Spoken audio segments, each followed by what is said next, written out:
खैर दोस्तों, जब भी किसी व्यक्ति को सर दर्द होता है तो वो अक्सर ये इस बात से सबसे ज़्यादा भयभीत रहता है कि ये सर दर्द ब्रेन ट्यूमर का तो नहीं।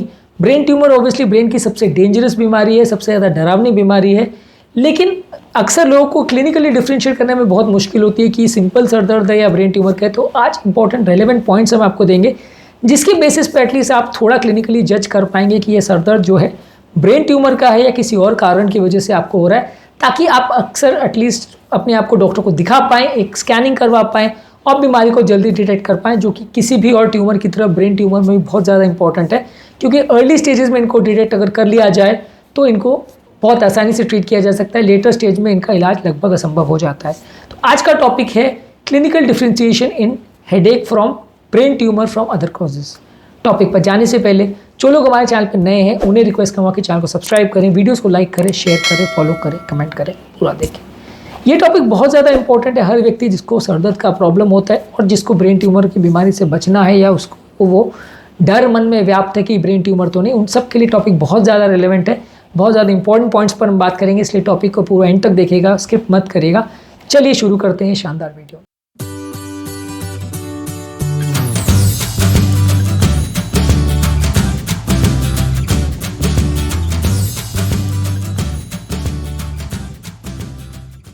सबसे पहला, ब्रेन ट्यूमर का जो सर दर्द का पैटर्न है वो थोड़ा अलग तरीके का होता है। ज़्यादातर ये धीरे धीरे करके बढ़ने वाला हेडेक होता है और इसका पैटर्न जो है बाकी हेडेक के पैटर्न से अलग होता है। जैसे माइग्रेन का हेडेक होता है वो एक ही तरफ होता है, झपक झपक करके दर्द होता है। टेंशन टाइप का हेडेक ज़्यादातर फोरहेड और पीछे की तरफ होता है।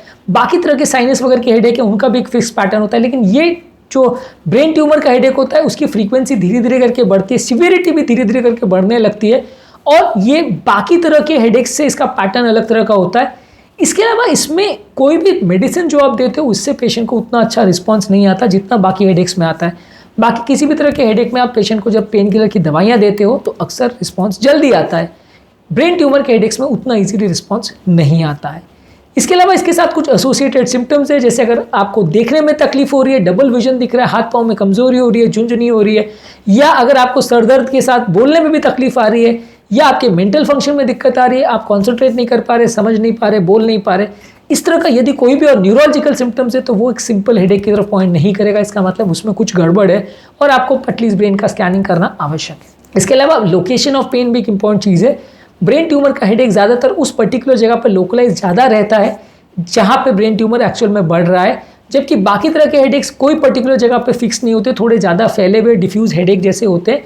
और इसके अलावा ब्रेन ट्यूमर का हेडेक जो है वो ज़्यादातर सुबह के टाइम ज़्यादा होता है। सुबह के टाइम जब आप सो के उठते हो उस टाइम पे सबसे ज़्यादा हेडेक होता है, या कभी कभार ये नींद में से भी आपको उठा सकता है।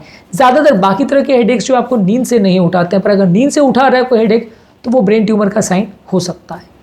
इसके अलावा ब्रेन ट्यूमर का हेडेक ज़्यादातर बहुत लंबा चलता है, शॉर्ट ड्यूरेशन में ख़त्म नहीं हो जाता। बाकी तरह के हेडेक जो आधे घंटे में होते हैं और चले जाते हैं, ब्रेन ट्यूमर का हेडेक कई बार कई घंटों तक भी चल सकता है, कई दिनों तक भी चल सकता है। ज़्यादातर ये धीरे धीरे करके बढ़ते चले जाते हैं, यानी कि ये हेडेक्स बहुत घंटे तक चलते हैं और फिर इनकी फ्रीक्वेंसी बढ़ते जाती है।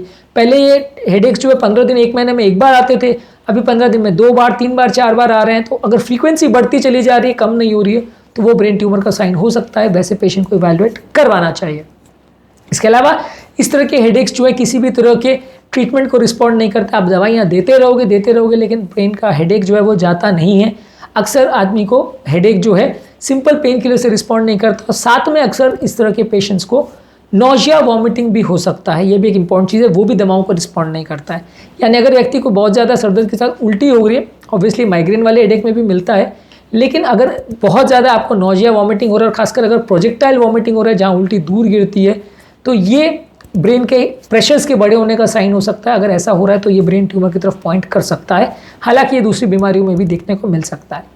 इसके अलावा यदि किसी व्यक्ति को कोई ऐसी बीमारी है, जैसे उसको पहले का कोई कैंसर है, पहले का रेडिएशन का एक्सपोजर है, उसकी इम्यूनिटी कॉम्प्रोमाइज है, या फैमिली हिस्ट्री है ब्रेन ट्यूमर्स की, या रिसेंट हिस्ट्री में उसको कोई ऐसा मेडिकल इश्यूज़ हुए हैं, अगर इस तरह का कोई प्रॉब्लम उसको सामने देखने को मिल रहा है तो वैसे पेशेंट में आपको ज़्यादा सस्पेक्ट करना चाहिए कि उसको ब्रेन ट्यूमर हो सकता है।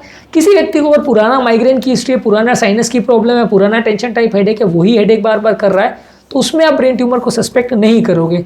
लेकिन पहली बार अगर किसी को हो रहा है जिसमें रिस्क फैक्टर्स है, जहां उसको ब्रेन ट्यूमर हो सकता है, वहाँ आपको ज़्यादा सस्पिशियस होना पड़ेगा और वहाँ आपको ज़्यादा विजिलेंट होकर जांच करानी पड़ेगी। हाँ, लेकिन सब कहने के बावजूद भी at the end of the day जहाँ प्रॉब्लम बहुत ज़्यादा लगती है या जहाँ डाउटफुल केसेस होता है, बिना स्कैनिंग के आप इसमें कंफर्म नहीं कर सकते। ब्रेन का एमआरआई या सीटी स्कैन करने के बाद ही ज़्यादातर केस में डिफ्रेंशिएट किया जा सकता है। बहुत सारे तरह के हेडेक्स में आप कंफ्यूज कर सकते हैं कि वो ब्रेन ट्यूमर का है या नहीं। बहुत सारे केसेस में आपको लगेगा वो कुछ और का हेडेक है, लेकिन वो ब्रेन ट्यूमर निकल सकता है, खासकर उम्र दराज पेशेंट में। इसलिए अगर बार बार हेडेक हो रहा है तो बेटर होता है कि एक बार स्कैन करा लीजिए। 5-7 हज़ार का खर्चा भले पड़े, लेकिन आप कंफर्टेबल हो जाते हो, आप क्लियर हो जाते हो। यदि आपका एमआरआई या सीटी स्कैन रिपोर्ट अच्छी आती है तो आप काफ़ी हद तक कंफर्टेबल हो जाते हो। तो इसलिए यदि अगर किसी व्यक्ति को बार बार हेडेक हो रहा है तो जांच करा लेना आवश्यक है, बेटर है। आप एटलीस्ट मेंटली पीस पे आ जाते हो कि आपको बीमारी सीरियस कोई नहीं है, क्योंकि ये सारी बीमारियों के साथ ये है कि जल्दी डिटेक्ट हो तो इनका ट्रीटमेंट ईजी है, जितना लेट होते जाएगा उतना बीमारी और लाइलाज होते जाती है। तो आज के टॉपिक में हमने बात करी ब्रेन ट्यूमर और बाकी सिंपल हेडेक के फीचर्स में क्या डिफरेंस होता है, कैसे हम फ़र्क करेंगे किसी व्यक्ति को अगर सर दर्द है तो ब्रेन ट्यूमर का है या किसी और कारण की वजह से। उम्मीद करूँगा कि आज के टॉपिक में कुछ नई बातें जानने को मिली होगी। ब्रेन ट्यूमर से संबंधित जांचें, ब्रेन ट्यूमर के टाइप्स और उसके ओवरव्यू पर और उसके ट्रीटमेंट और टिप्स पर हमने सेपरेट वीडियोज़ किए हैं, इनको ज़रूर चेकआउट करें। उम्मीद करूँगा कि इनमें भी आपको इंपॉर्टेंट इन्फॉर्मेशन मिलेगी। टॉपिक एंड करने से पहले जो लोग हमारे चैनल पर नए हैं उन्हें रिक्वेस्ट करूँगा कि चैनल को सब्सक्राइब करें, वीडियोज़ को लाइक करें, शेयर करें, फॉलो करें, कमेंट करें, पूरा देखें।